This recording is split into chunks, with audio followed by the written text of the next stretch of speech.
Latest update में। तो आज हम लोग प्रैक्टिस सेट करेंगे 71वीं यूपीएससी को ओरिएंटेड ये प्रैक्टिस सेट रहेगा। तो आशा करती हूँ आप लोगों के लिए हेल्पफुल हो। ठीक है, तो स्टार्ट करते हैं। पहला क्वेश्चन, 1946 ईस्वी में गठित अंतरिम सरकार के मंत्रिमंडल में श्रम विभाग किसे सौंपा गया था? तो ये श्रम विभाग 1946 में किसे? जगजीवन राम को। आप इसका ये भी याद रखिएगा कि जैसे श्रम विभाग, श्रम क्या है? जीवन का आधार है। ठीक है, तो इस तरह से ट्रिक है कि श्रम जीवन का आधार, इसलिए जगजीवन राम जो 1946 में गठित अंतरिम सरकार में श्रम विभाग सौंपा गया इन्हें। ठीक है, तो इस तरह आपको याद रहेगा।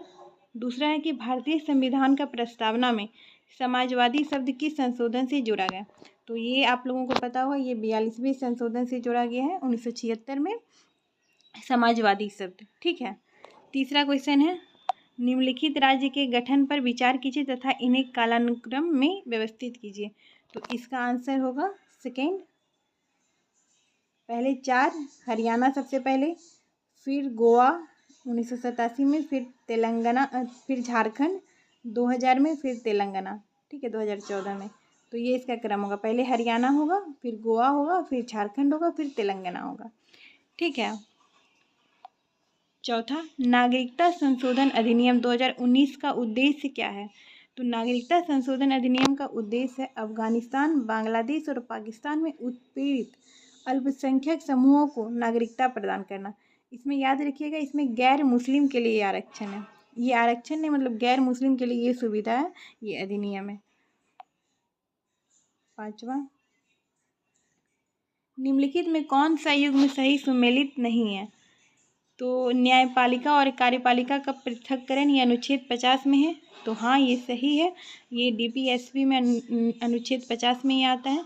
दूसरा, अनुसूचित जातियों तथा अनुसूचित जनजातियों के शैक्षणिक तथा आर्थिक हितों की अभिवृद्धि, ये अनुच्छेद 46 में है। तो ये भी डीपीएसपी में है। और हाँ, आर्टिकल 46 में इसके बारे में है कि SC ST और पिछड़े वर्गों के आर्थिक हितों की अभिवृद्धि किया जाएगा। तीसरा है सहकारी सोसाइटी का संवर्धन, अनुच्छेद 48। तो ये गलत है, अनुच्छेद 48 में ये नहीं है। ठीक है, अनुच्छेद 48 में कुटीर उद्योग ये सब है। और डी नंबर, ग्राम पंचायतों का गठन, ये आपको पता होगा अनुच्छेद 40 में, इसी के द्वारा ही तो पंचायती राज व्यवस्था का भी गठन हुआ। ठीक है, तो इसका आंसर हो जाएगा सी। ठीक है, अब 4 नंबर क्वेश्चन करते हैं, 6 नंबर सॉरी। निम्न में से कौन सा एक मौलिक कर्तव्य नहीं है? तो इसका क्या आंसर होगा? पहला तो है प्राकृतिक वातावरण की रक्षा एवं संवर्धन करना, ये मौलिक कर्तव्य है। दूसरा, राष्ट्रगान का सम्मान करना, ये भी मौलिक कर्तव्य है। तीसरा, राष्ट्रीय महत्व के स्मारकों और स्थानों की रक्षा करना, ये डीपीएसपी में आता है। ठीक है, और चौथा है सार्वजनिक संपत्ति की सुरक्षा करना, ये भी मौलिक कर्तव्य है। तो कौन नहीं है? तो इसका डी होगा, क्योंकि ये डीपीएसपी में है, आई थिंक आर्टिकल 49 में है। ठीक है, नियंत्रक एवं महालेखा परीक्षक की छुट्टी मंजूरी करने या नामंजूरी करने का शक्ति किसमें है? तो ये राष्ट्रपति में है। ये कैग है, मैंने लिख भी दिया था पहले भी। ये कैग को कहा जाता है। कैग की छुट्टी मंजूर या नामंजूर करने की शक्ति किसमें है? राष्ट्रपति में। 8वां नंबर, सूची 1 को सूची 2 से सम्मिलित कीजिए और सूचियों के नीचे दिए गए कूट को सही उत्तर का चयन कीजिए। ठीक है, तो पहला है राजस्थान, राज्यसभा में प्रतिनिधित्व कितना है? तो राजस्थान का होगा 10 सीट। कितना? 10 सीट। गुजरात में 11 सीट, कर्नाटक में 12 सीट, पंजाब में 7 सीट। तो सबसे ज़्यादा इसमें पंजाब में कर्नाटक में है 12 सीट, गुजरात में 11, राजस्थान में 10, गुजरात में 11 और कर्नाटक में 12 और पंजाब में 7। क्या? राज्यसभा में प्रतिनिधित्व, याद रखिएगा। ठीक है, 9वां क्वेश्चन, भारतीय संविधान के किस अनुच्छेद में प्रावधान है कि राज्य के मुख्यमंत्री की नियुक्ति राज्यपाल करेंगे? तो ये किस में है? आर्टिकल 164 में। ठीक है, आर्टिकल 164 में है कि भारतीय संविधान के राज्य के मुख्यमंत्री की नियुक्ति कौन करेगा? राज्यपाल। ये भी क्वेश्चन आ सकता है कि मुख्यमंत्री की नियुक्ति कौन करता है? CM की नियुक्ति कौन करता है? राज्यपाल। ठीक है, और ये संविधान में दिया गया है आर्टिकल 164 में।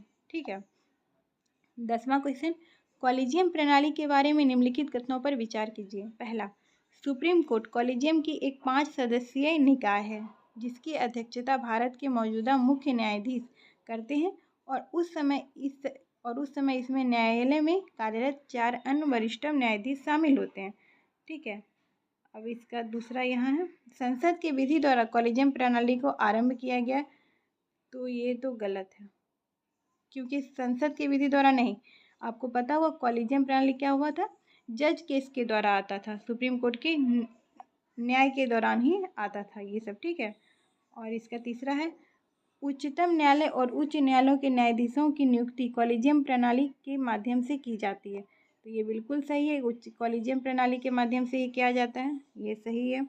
चौथा, कॉलेजियम प्रणाली की शुरुआत 1993 में न्यायाधीश PN भगवती के ऐतिहासिक फर्स्ट जज मामले से हुई, तो ये गलत है। ठीक है, ये सेकेंड जज मामले से स्टार्ट हुआ है कॉलेजियम प्रणाली। तो इसका आंसर क्या होगा, सही कौन सा है, तो 1 नंबर सही था। 1 नंबर देख लीजिए।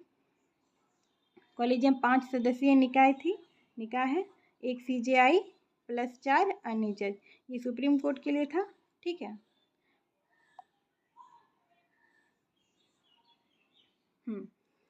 चलिए आगे।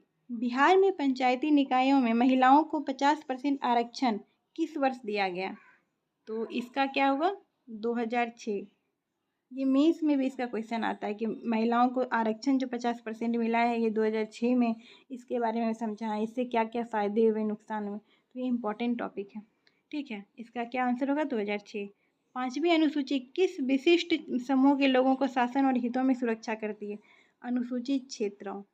आपको पता होगा कि 8 अनुसूची में 5वीं अनुसूची जो है ये अनुसूचित क्षेत्रों के लिए है, जहाँ SC ST के लिए विशेष प्रावधान है। ठीक है, उसके लोगों के शासन और हितों की सुरक्षा से संबंधित है। ठीक है। भारत के संविधान के अधीन आपात उपबंधों के बारे में निम्नलिखित में से कौन सा कथन सही नहीं है। ठीक है। पहला, संघ के कार्यपालक की शक्तियाँ राज्य को उनके शक्ति के प्रयोग संबंधित निर्देश देने तक विस्तारित है। संघ कार्यपालिका को राज्य को उनकी शक्ति के प्रयोग से संबंधित निर्देश देने तक विस्तारित है, हाँ। दूसरा, संघ कार्यपालिका राज्य सरकार के कर्मचारियों के वेतन में कटौती के संबंध में उपबंध जारी कर सकता है। भारत के राष्ट्रपति को प्राप्त आपात शक्ति जैसी कोई शक्ति राज्यपाल को प्राप्त नहीं है, राज्यपाल को ऐसी कोई शक्ति प्राप्त नहीं है। यदि किसी राज्य के राज्यपाल इस बात से संतुष्ट हैं कि एक ऐसी स्थिति उत्पन्न हो गई जहां राज्य की वित्तीय स्थिरता अथवा साख खतरे में, तो राज्य में वित्तीय आपात की घोषणा कर सकते हैं। नहीं, राज्यपाल नहीं घोषणा करते, राष्ट्रपति ही करते हैं। ठीक है, तो ये 13 नंबर का क्या हो गया, D। आगे बढ़ते हैं। ये क्वेश्चन अब हिस्ट्री से है, मेडिएवल से। ठीक है, तो पहला क्वेश्चन है, मिलान करना है भवन को निर्माणकर्ता को। आपको आई थिंक ये सब याद होगा। पहला सुल्तानगढ़ी, ये सुल्तानगढ़ी का निर्माणकर्ता कौन है, तो इसका आंसर होगा 3। लाल महल, बलबन, बीका फोर।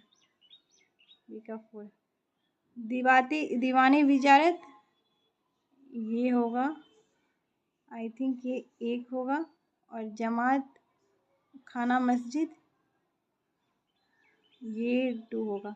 थोड़ा सा कन्फ्यूजिंग है, इसको मैं बाद में बता देती हूँ फिर से। ठीक है, थोड़ा सा कन्फ्यूज कर रही हूँ। भारत पर तुर्की आक्रमण सफल हुए। ठीक है, उत्तर भारत में राजनीतिक एकता नहीं थी। इसका कारण यही था कि उत्तर भारत में राजनीतिक एकता नहीं थे, सब बिखरे हुए थे, सब अपना राजपाट में मग्न थे और सब एक दूसरे से युद्ध करते रहते थे, इसीलिए तुर्की आक्रमण सफल हुआ। तो बिल्कुल सही है कथन 1 और उसका कारण भी सही है। 16 नंबर, 1303 में काकतीय शासकों की सेना ने निम्नलिखित किसकी सेना को वारंगल में परास्त किया, तो इसका क्या आंसर होगा, अलाउद्दीन खिलजी की सेना 1303 में काकतीय शासकों की सेना ने इसे वारंगल में परास्त किया, अलाउद्दीन खिलजी की सेना को। ठीक है, ऐसे 1303 का आप देखें तो 1303 में किसका शासन था, तो अलाउद्दीन खिलजी का था। ठीक है, ऐसे भी आप लोग को पता होगा। निम्नलिखित को करें मिलान। ठीक है, नूनीज ये कौन से देश के हैं, इसको सही सुमेलित करना है। ठीक है, 17 नंबर का, नूनीज कौन से देश के हैं,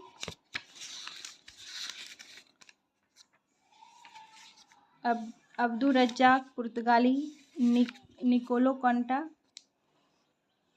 ठीक है, एक सेकेंड देख लेते हैं। तो इसका आंसर होगा डी, केवल 3, क्योंकि एक सेकेंड नूनिज फारस के नहीं है, अब्दुल रज्जाक पुर्तगाली नहीं है, केवल ये सही है, निकोलो कॉन्टी इतालवी है। ठीक है, तो केवल इसका यही होगा। और नूनिज जो है पुर्तगाली है, जो विजयनगर की यात्रा भी नूनिज ने की थी, आपको जहाँ तक याद होगा। ठीक है, अब आगे, निम्न में किस बहमनी सुल्तान ने राजधानी गुलवावर्ग को बीदर स्थानांतरित किया? इसका क्या आंसर होगा? अहमद शाह बहमनी। ठीक है, अहमद शाह बहमनी ये काम करने वाले थे। ये गुलवावर्ग को कहाँ किया? बीदर स्थानांतरित किया। शेख बहाउद्दीन जकारिया किस संप्रदाय से थे? सुहावर्दी संप्रदाय, ये तो याद होगा आप लोगों को। तो शेख सुहावर्दी संप्रदाय की स्थापना किसने की थी? तो उमर सुहावर्दी ने किया था। ठीक है, और ये जकारिया भी उसी में से संबंधित थे, उसी संप्रदाय से। ये भी क्वेश्चन आता है कि इस संप्रदाय की स्थापना किसने किया? तो उमर सुहावर्दी ने। निम्नलिखित राजाओं में किसे अकबर के पूर्व तानसेन को संरक्षण दिया था? तो पहले तो अकबर ने तो बाद में दिया, पहले भाटा के राजा क्या नाम है, रामचंद्र सिंह ने ये वाला काम किया था, तानसेन को अपने दरबार में रखा था, संरक्षण दिया था। ठीक है, भाटा के राजा रामचंद्र सिंह। मनसबदारी व्यवस्था के संदर्भ में कौन सा कथन सही है? मनसबदारी व्यवस्था राज्य के कुलीन वर्ग से संबंधित है, जिसे अकबर ने प्रारंभ किया था। दूसरा, मनसबदारी का पैतृक था, 21 नंबर का। और भी होगा। नीचे कौन सा कथन सही है? तो पहले इसका कथन, एक सेकेंड, मनसबदारी व्यवस्था राज्य के कुलीन वर्ग से संबंधित था, केवल यही सही है, और ये पैतृक नहीं था। ठीक है, केवल इसका एक सही है, ये पैतृक नहीं था और ये कुलीन वर्ग से संबंधित था।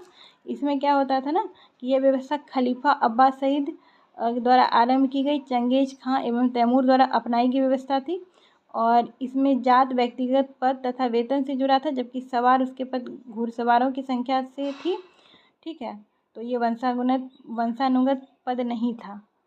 22 नंबर, वुड के 1854 के प्रेषण के समय निम्नलिखित कथनों पर विचार करें। इसने उच्च अध्ययन के लिए शिक्षा के माध्यम के रूप में अंग्रेजी की सिफारिश की, बिल्कुल सही। इसने महिला शिक्षा और व्यवसाय के प्रशिक्षण पर भी किया, तो ये दोनों सही है।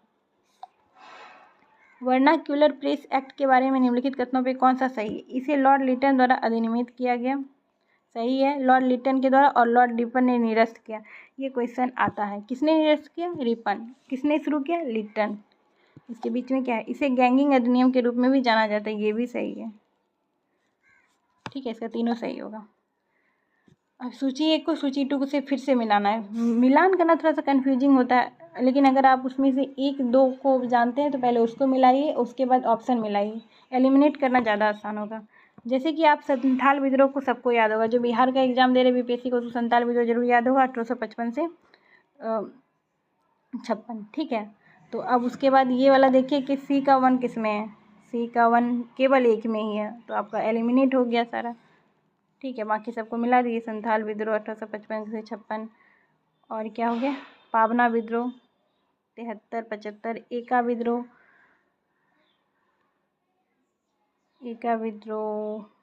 सी का 1 हो गया, एका विद्रोह बी का 3, ताना बगत 1914। ठीक है, लॉर्ड लिटन निम्नलिखित में किससे संबंधित नहीं है? Ilbert bill.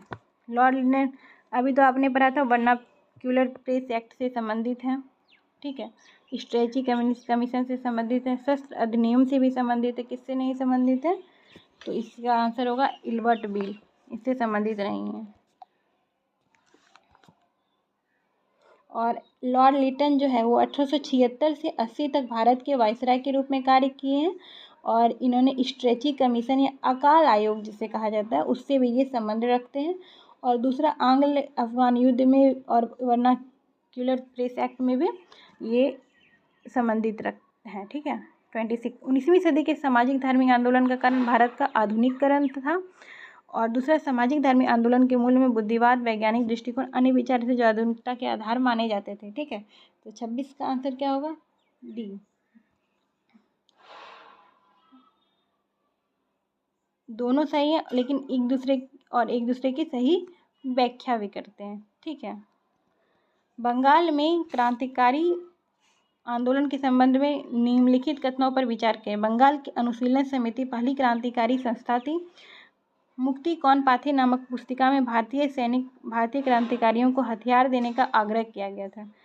तो बंगाल की अनुशीलन समिति की पहली क्रांतिकारी संस्था थी, बिल्कुल सही है। अनुशीलन समिति कहाँ संबंधित है? बंगाल से। मुक्ति कौन पाथे एक नामक पुस्तिका भारत में सैनिकों के भारतीय क्रांति हथियार देने का आग्रह किया। ठीक है, सही है। गांधी इरविन समझौते के बारे में ब्रिटिश सरकार सविनय अवज्ञा आंदोलन के दौरान गिरफ्तार सभी कैदियों को रिहा करने में सहमत हो गई। तो ये गलत है, केवल राजनीतिक कैदी। आपने पढ़ा होगा राजनीतिक कैदी, इसीलिए भगत सिंह को रिहाई नहीं मिली क्योंकि वे राजनीतिक कैदी नहीं थे। ठीक है। दूसरा, लोगों को उपयोग के लिए नमक बनाने का अधिकार दिया गया, ये सही है। इस समझौते के तहत कांग्रेस ने सविनय अवज्ञा आंदोलन रोक दिया, ये भी सही है। ठीक है।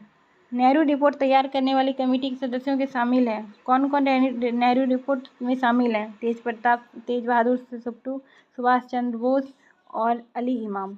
एनी बेसेंट नहीं थे। ठीक है। अब फिर से मिलान कीजिए।